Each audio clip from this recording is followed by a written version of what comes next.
Hi, everyone, and welcome to another episode of Let's Talk Adults. My name is Glenn King. It's my honor and pleasure to bring you adult entertainment talk for the adult entertainment curious. And today, another very special podcast. Let me sort of set this up for you because one of my big jobs as an adult film producer is casting. And then the most important part of casting is for me to every once in a while find the next big thing. Mm-hmm. So once every 2 or 3 years, I go through an exhaustive search where I sit there, and it's hard work here, but I watch tons of porn. I watch everybody's stuff.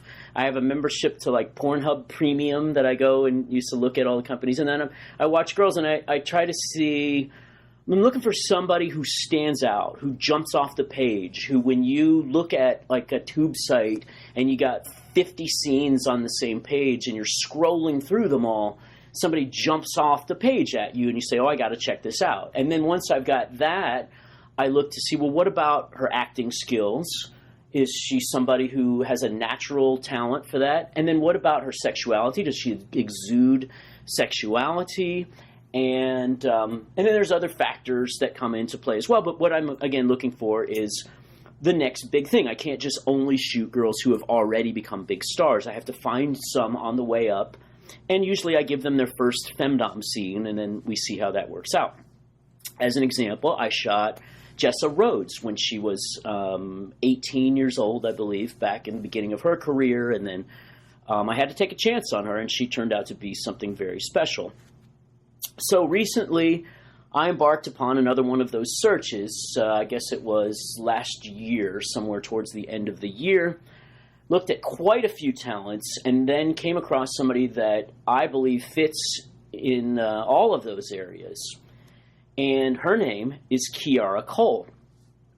She's blonde, sexy, 20 years old at this point, 19 when we discovered her. I don't mean to make her cry as I remind her about how old she's gotten.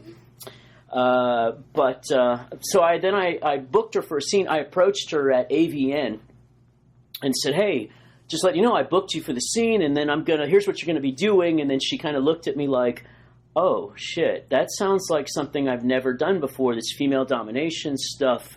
This is something interesting. So we weren't sure how it was going to go. Then we put her on set about a month ago or 2 months ago in the biggest project I've ever done, in the most important role in the biggest project I've ever done, and she knocked it out of the park. So that's when I realized we had somebody special on our hands. And here she is back with us in the makeup chair again a couple months later. So let me, with all that rambling intro, introduce you officially to Kiara Cole. Kiara Cole, everybody. Let's clap. Even the makeup artist should be clapping now. We should all be clapping. Okay.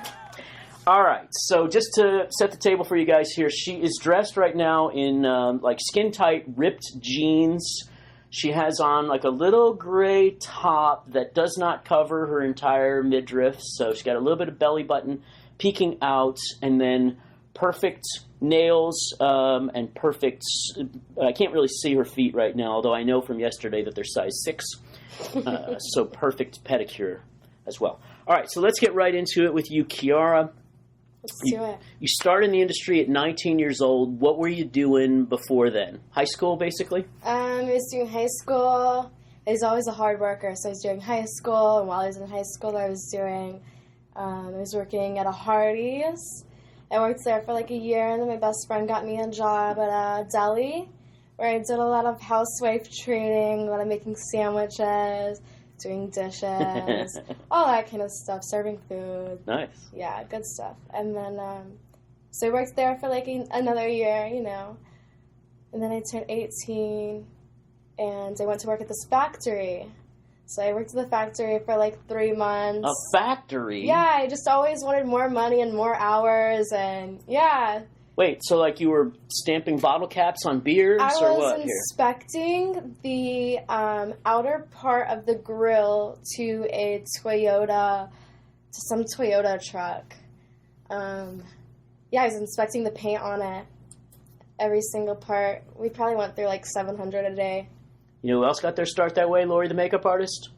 Laverne and Shirley. Am I right? Yes. Right. Growth Incorporated. Yes. All right. So that's just an Aw. old person reference from me and Lori. But so you worked in this factory. Did you like that, or did you kind of sit there going, "I'm better than this. I need to be doing bigger things"? I never really thought that I was better than that. It's a hard job, and I respect everybody that still works there because it's very strenuous. But I liked working there because I was like this really hot young girl, and there was no other young hot girls there. It was all like old men and like grown women, and we were all friends though, but I definitely got catcalled a lot there. A lot of attention my way. Management was hitting on you then, no doubt. So there was some general manager or older guy. There was definitely, a lot of them were looking at me, yeah. But nobody actually sort of said to you, I can advance your career. No. Okay. No. Yeah. No. So that means they must have known, this girl's not going to be here for the long run. Probably. They probably knew that. They were really sad when I left, too. They, threw me a whole party and everything. Aw. They were cute. And I only worked there for 3 months. That's how big of an impact that I made was I worked there for 3 months. Everybody loved me, and they called me Mermaid. And, I was, the little cute. We had to wear, these, Mermaid. overalls. Yeah. So, and, hairnet and safety goggles. So, here I am in my hairnet and my safety goggles and my getup. Yeah, it was really interesting. Okay, so you went from there into porn, or what happened? What was the next step? So, I had worked there for 3 months, and I kind of knew, 'cause, doing the same motion over and over for 8 hours every single day, and then sometimes having to do that 5, sometimes 6, sometimes even 7 days a week, It was really strenuous, and I was getting to the point where I was like, I can't do this anymore. I don't know how long I can do this, but I know I won't be doing it much longer. Yeah. It's I have to find something different, something else. And I had this message sitting in my message requests on Instagram because I had my Instagram hooked up to my Tinder. Ah. And I guess that's how some agencies recruit girls. Wow. So Whoa. So you're saying you weren't doing webcam or anything like that when an agency I was being a little whore. Okay. I've always been a whore, a little nympho, all of that. But so you're just on Tinder and you're just fucking random guys on Tinder.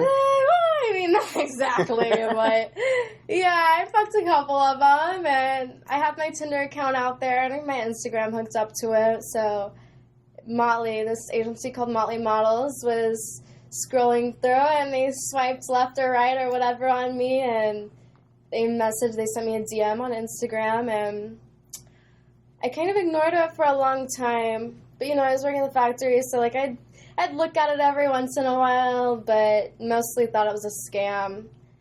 And then eventually I messaged back. As a side note, for all of you guys out there who listen to the podcast who send me these DMs or whatever saying, you should go recruit so-and-so hot girl to be in porn, you can stop doing that with me because as she points out, these agencies are scouring the world looking for hot babes. If I'm not an agent, I really shouldn't be helping somebody get into porn or trying to recruit somebody into porn. Mm-hmm. The agencies do that for a living. Yeah. They're very competitive, and they're out there looking for them. So that's how they discovered Kiara here. Yeah. All right, so you then flew, you sent some pictures first, or how does that work? You flew to Los Angeles? I sent a series of pictures, and they flew me out here, and I was still really, really scared because I was like, why did you guys only buy me one flight? You only bought me the flight there. Which now I understand, what if something went wrong? What if I tested dirty? Or what if this? What if that? What if I didn't get any shoots, and had to turn around and go right home? But, Wait.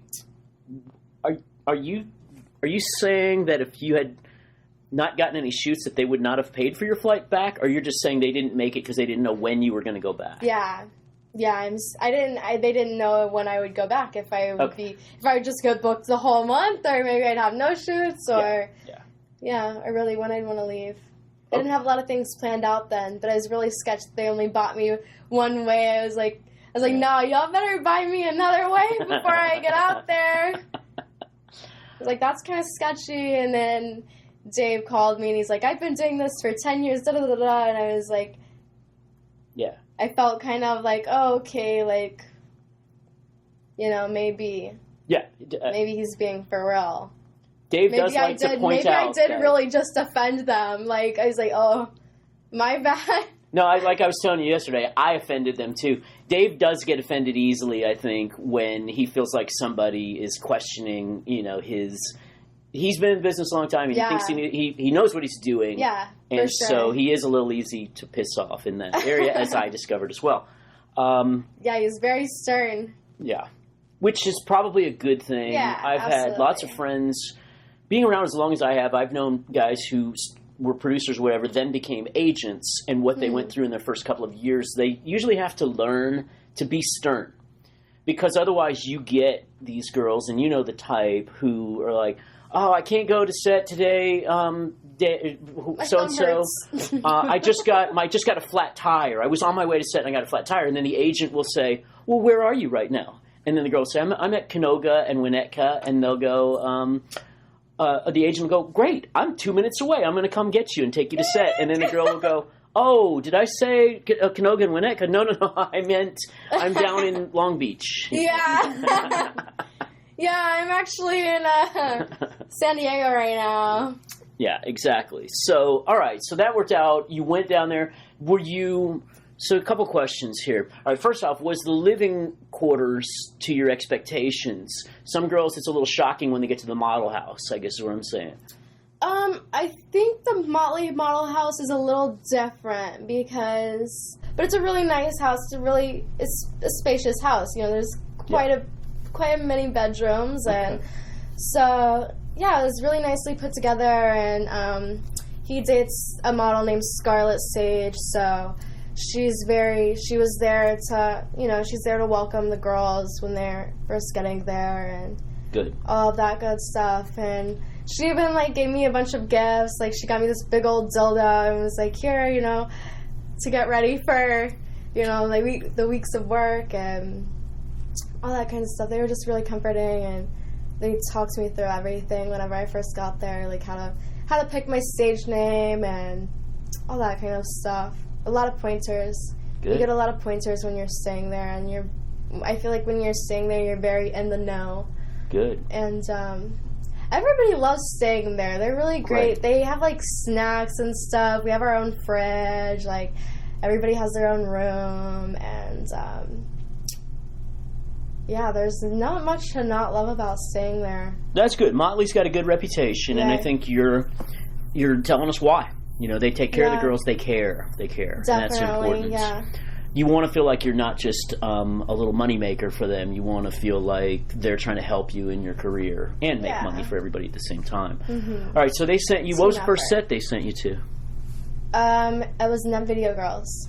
Ah, okay. Yeah, they only do. So Net Video Girls does it's sort of an amateur audition looking type site. There, the cameraman talks to the girl and says. Mm-hmm. Hey, you know... It was like a calendar girl themed type of thing. Like, I came in for like a calendar shoot and then... Yeah. Got naked at some point. Okay. Yeah. Yeah, they have... I don't think they use a professional makeup artist. They're trying to make you look pretty amateurish when you get there, right? They had Oh, they did? They had a makeup artist. Yeah, she was pretty good. Okay. She made me look pretty. Good. It was natural. It was a natural look, but it was very clean natural. Okay. Yeah. Interesting. So they have a makeup artist, but they're actually sort of telling her, we don't want the Playboy style look. We want the girls to look they don't want like which makes hard sense. Glam. Very natural look. Just good. Foundation, mascara, like a light eyeshadow, maybe some gloss. It's a good place to start. I've seen those guys work because I think they treat the girls sort of gingerly. And don't, it's not a rough, aggressive scene. No, not at all, yeah. Good, okay. It was a good first show. Okay. Yeah. All right, so then you started doing other things, other sets, and you found yourself more in demand. What were the places that you went that were the most fun for you to go to then? I had this trip to Mexico not too long ago. Yeah. I think it was in like March. Yeah. I went to Mexico for this company called In the Crack. Yes. And that was a lot of fun. Puerto Vallarta. It was so nice there. Have you been? I have, and so it is great. Nice. Yeah, it's a little scary going from the airport to the resorts over there. You think? I did, yeah. Yeah, I was a little scared too. Yeah. Because I was like, how am I going to order an Uber? Do they have Uber here? I was like, what if the Uber... Because, like, people were trying to tell me, like, oh, don't do the Uber. It's scary. It's not safe, this and that. But, I mean, you get attacked in the airport by all these vendors trying to sell you stuff and get you into their cab, whatever. I hope somebody picked you up at the airport with you, because it can be a little scary. But I'm like a total wimp when it comes to stuff like this. I just went to Dominican Republic last year, and I don't want to leave the resort. I'm happy. Let's just stay in the resort. Oh no, you gotta get out. You gotta go to the beach. We went They had a beach at the resort. I rode jet skis for the first time. What else did we do for the first time? Ooh, the coconut shrimp out there on the beach. Ooh, slapped. Coconut shrimp? Coconut shrimp. What's a coconut shrimp? Coconut shrimp, it's shrimp, and it's like, I guess it's fried and like dipped in like coconut flakes. Okay. You have to try it. I don't... Next time you go to Mexico, next time you're staying next to like an ocean or like really big water, because you have to get it fresh.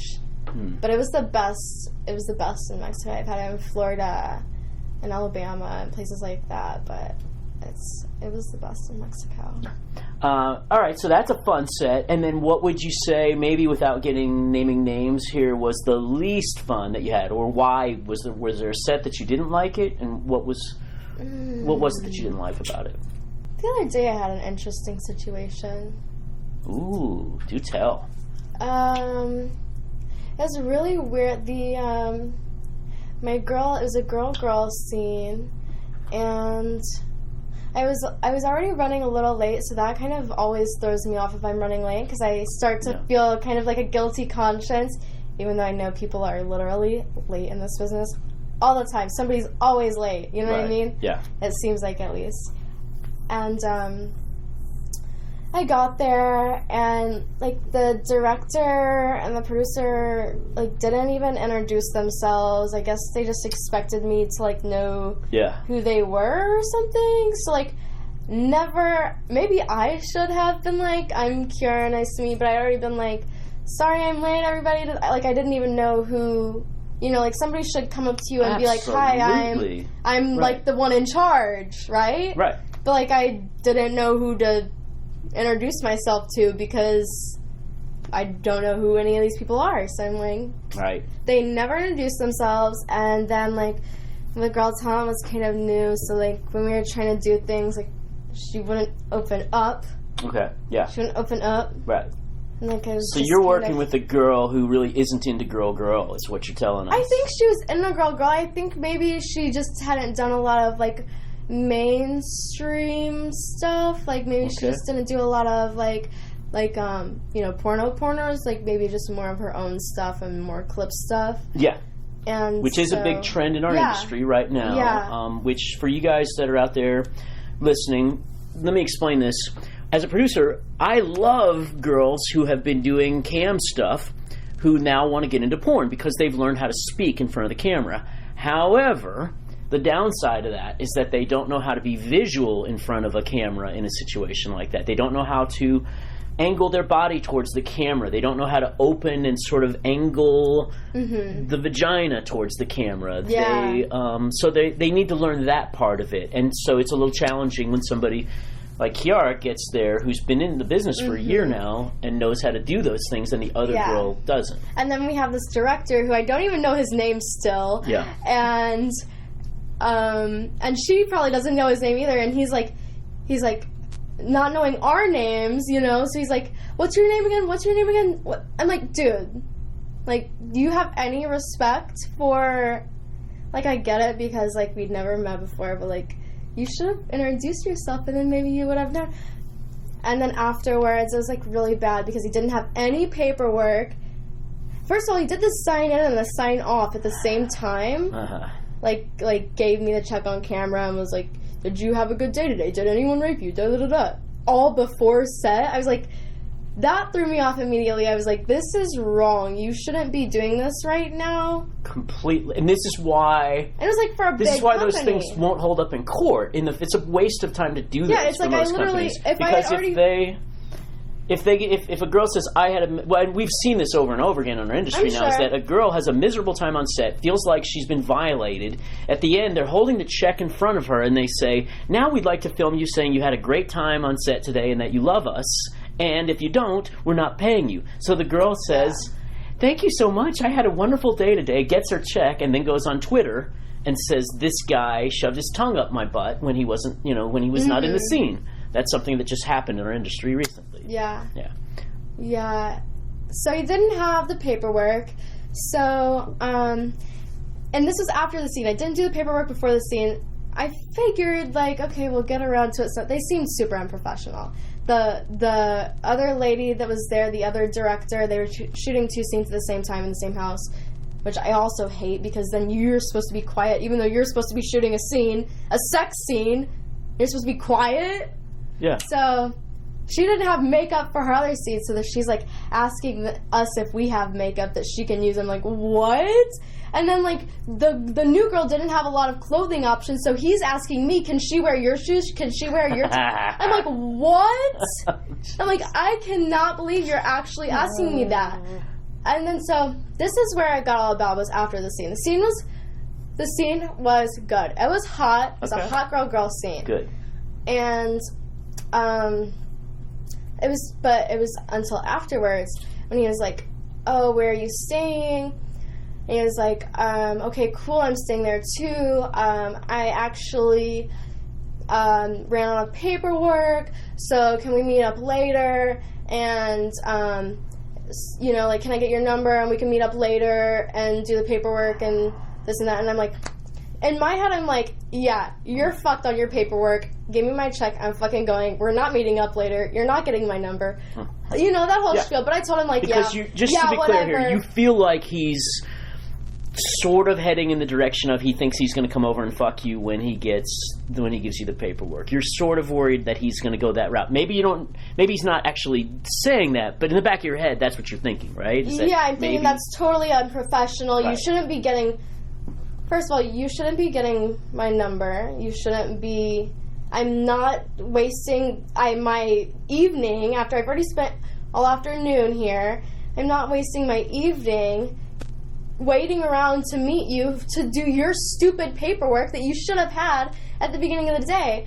And so then he's like, okay, well, I can't give you your check till you do the paperwork later. So at that point, I'm like, okay, well, I never actually planned on meeting up with him later. He's just going to be shit out of luck with his paperwork. I was going to get my check and then never meet up with him later for the paperwork. I don't give a fuck. Like, if you can't post your production on your website because you forgot your paperwork, I did my job.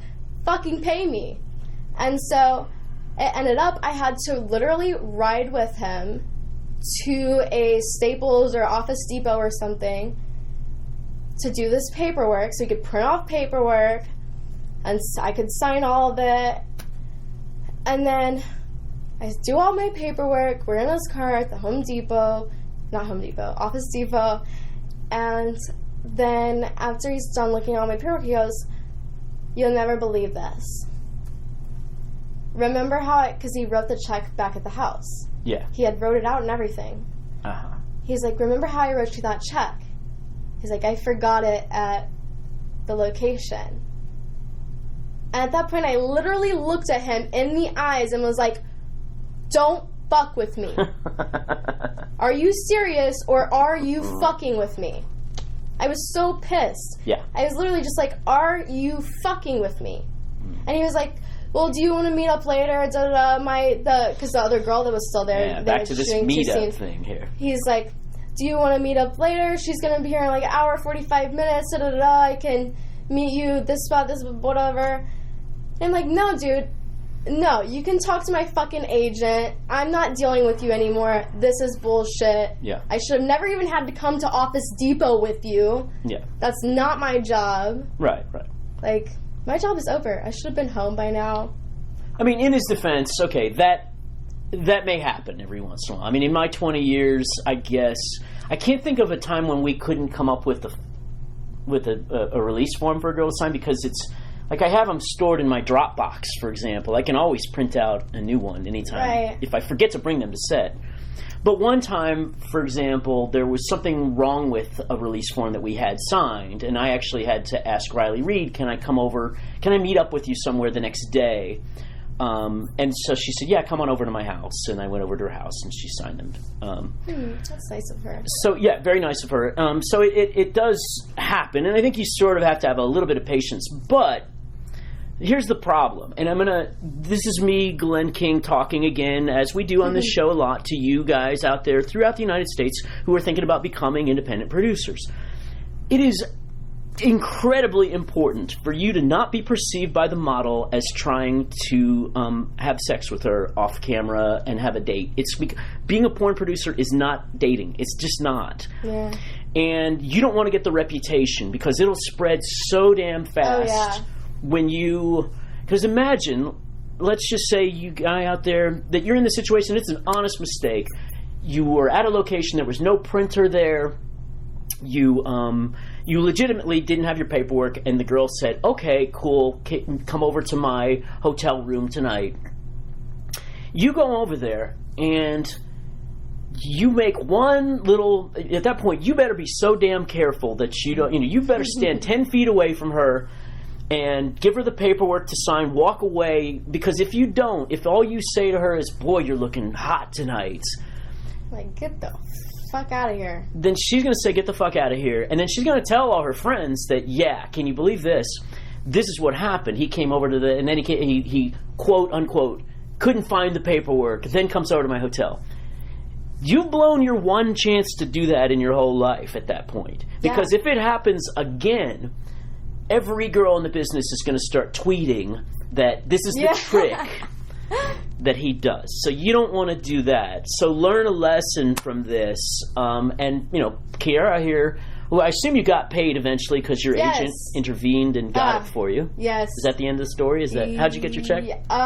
They actually left it under the model house, in front, under the doormat, which I thought was also very sketchy, but it was actually under there, so I was like, okay. Well, kudos to Motley, her agent in this case, who did, I'm guessing they did say, we're going to help you get the check, right? Yeah, of course. I called my agent, and I was like crying. I was like, this guy's such a fucking... Yeah, so if you're one of the many adult performers who listens to the podcast, if your agent is not helping you get paid, then I'm sorry, but you don't need that agent. That's basically... why would they do that anyway? Right. They have two jobs. Get you work, and then get you paid for that work. The other things they do are kind of important, but those are the two things. If they're not doing those two things, maybe think about another agency. So there you go. That's a great story. And I'm going to ask now the questions that you guys really want to know, which is that if you wanted to date Kiara, what are the things that she's interested in?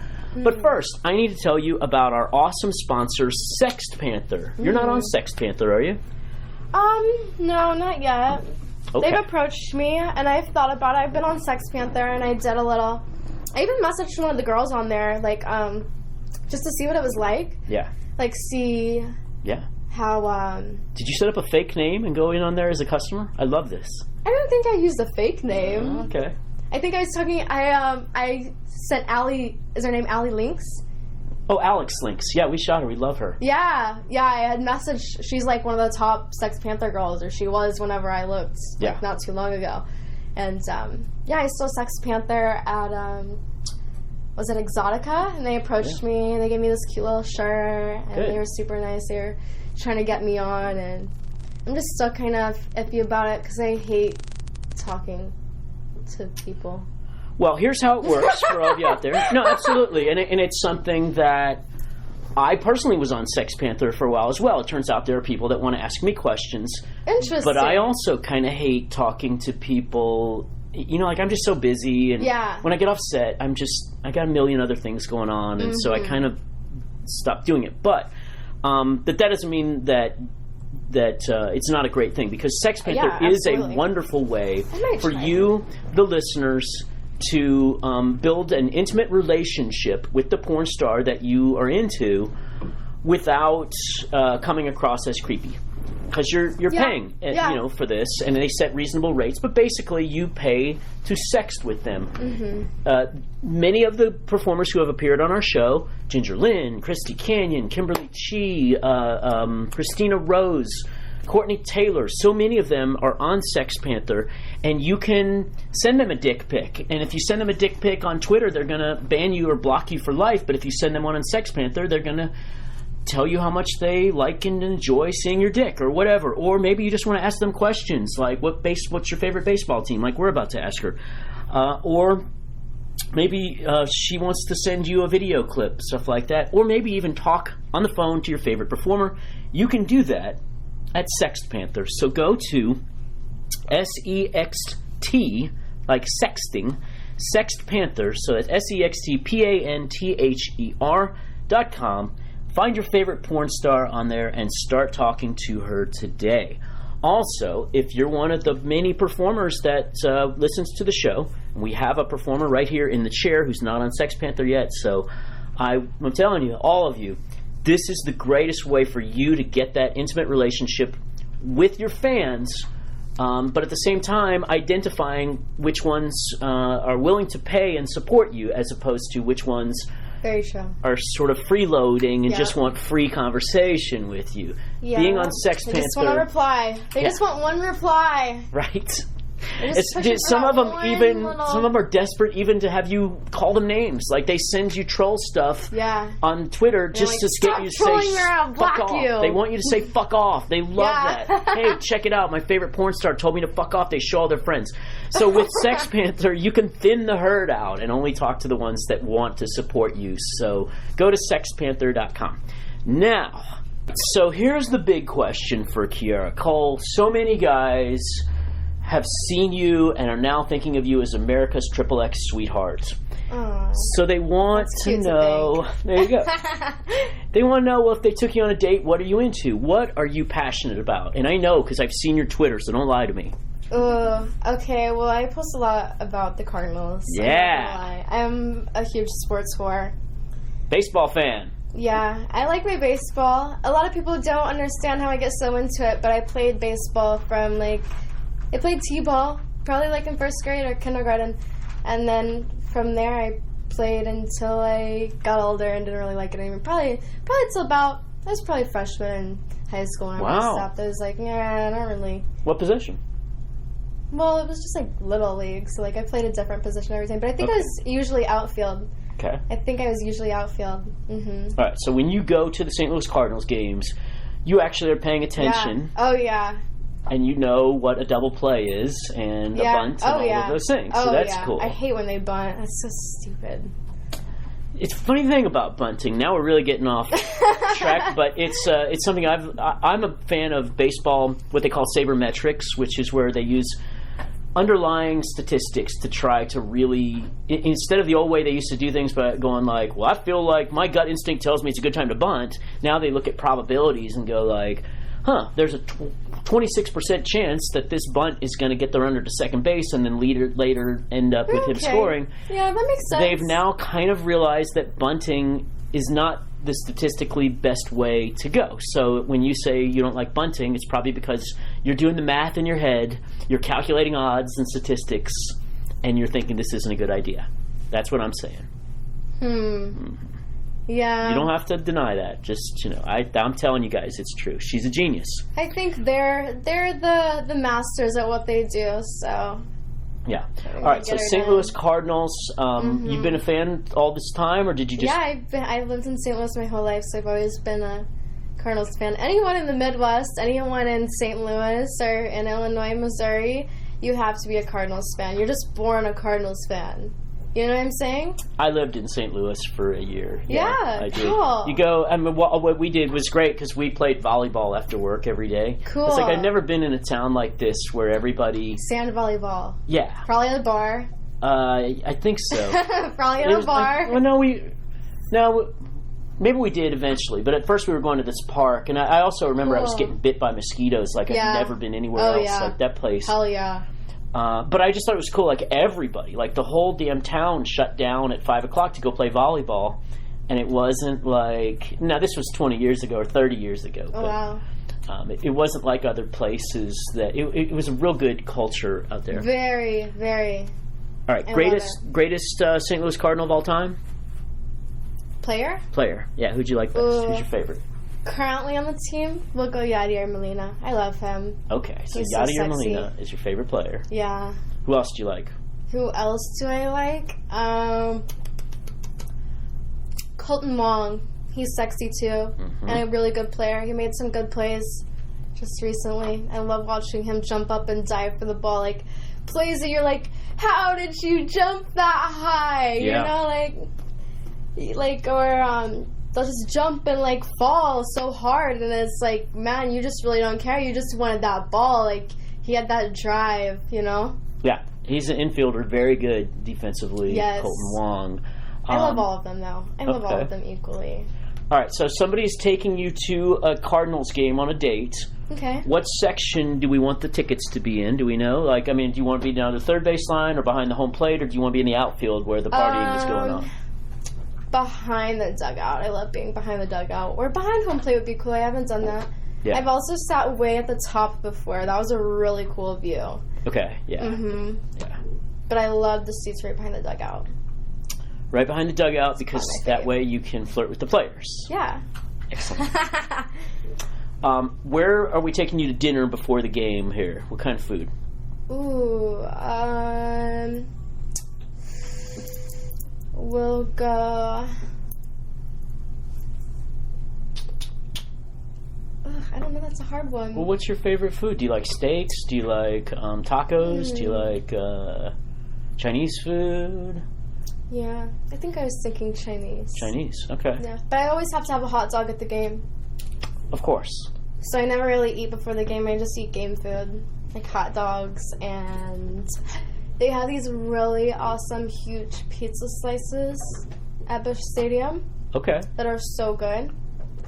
So I always get one of those. All right, so what we're saying here, guys, is that you don't need to take her out to dinner before the game. The game is the dinner. The game is the dinner. So and I'm the dessert. She's the dessert. So that's what I was going to ask you next. Is after the game, are we supposed to be taking you to a club for the after party, or do you're ready to go sort of home-ish at that point and keep it mellow? Yeah, I like to smoke a lot of weed, so after a game, I like to blaze up. As do I. That's right. I bring my vaporizer, my vape pen to the games in most cases, so, Okay. Yeah. I love going to baseball games myself. I love the Cardinals. I've spent, and I think it's great. Baseball is a sport you learn when you're a kid. Yeah. And you don't learn to appreciate it when you're in your 20s. It's like either you grew up with it or you didn't. Absolutely, yeah. And I feel like St. Louis is one of those towns where everybody plays baseball growing up or stuff like that. Right. Maybe not so much anymore now that the world is changing. Everything's electronic now. Yeah, but see, the thing about baseball that makes it bad and good at the same time, and I think it's great, is that it's a slow-paced game, so you go in the stands, and it is a good place to take a date. You can actually talk and get to know somebody while you're sitting there in the stands, and at the same time have some really great, exciting, yay moments, and and that kind of thing. Absolutely. All right, so last thing I want to ask you about is the Avian Newcomer of the Year Award, which I'm assuming that the guys at Avian are going to nominate you for, and if they don't, then that's their fault. But I sure hope so. I'm sure that you would want to be considered for that. But what I want to ask you is, what do you think are the qualities that they should be looking for in a newcomer?